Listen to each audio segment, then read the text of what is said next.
सभी विश्वासी भाई बहनों को जय मसीह की। आइए हम वचन को देखते हैं। यूहन्ना 11 अध्याय उसकी 33 आयत को हम देखते हैं।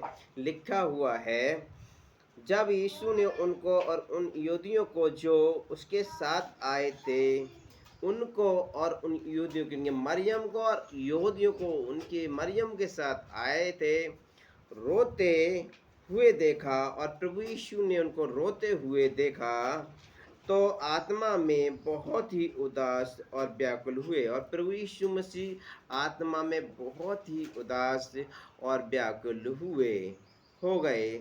निसंदेह वह इस समय उससे उदासी यानी प्रभु यीशु मसीह को उदासी और कष्ट और मृत्यु के बारे में विचार करना था, यानी कि विचार करने लगा था, मृत्यु के बारे में विचार करने लगा था।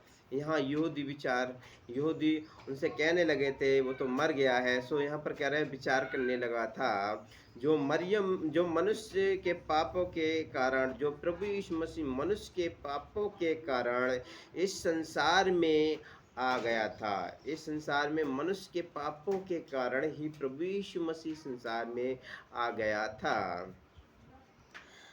गए थे।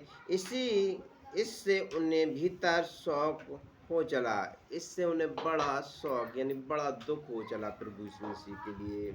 आइए हम 35 में 11 के 36 में देखते हैं। यहूदी लोग समझ रहे थे, और यहूदी लोग इस बात के लिए समझ रहे थे कि मनुष्य के पुत्र के आंसुओं का कारण लाजर के प्रति उसका प्रेम था। प्रभु यीशु मसीह को मनुष्य का पुत्र के लिए कह रहे थे, और यहाँ कह रहे उसका मनुष्य के पुत्र उसके आंसुओं के कारण लाजर के प्रति प्रेम था। वो सोच रहे थे, समझ रहे थे कि ये लाजर से बहुत प्रेम करता है, लाजर से बहुत प्रेम था, इसलिए मित्र है उसका, इसलिए ये रो रहा है। प्रेम था, अवश्य ही उसका ऐसा विचार था। अवश्य ही उन मनुष्यों की योद्धियों के और उनके साथ में जो थे उनके यही विचार था, परंतु उनके प्रति भी उसका प्रेम गहरा और अटल था। उससे भी प्रति मनुष्य के साथ में प्रभु यीशु मसीह का प्रेम अटल था। वो हर एक मनुष्य से प्रेम करते थे, अटल था, और उनमें से अनेक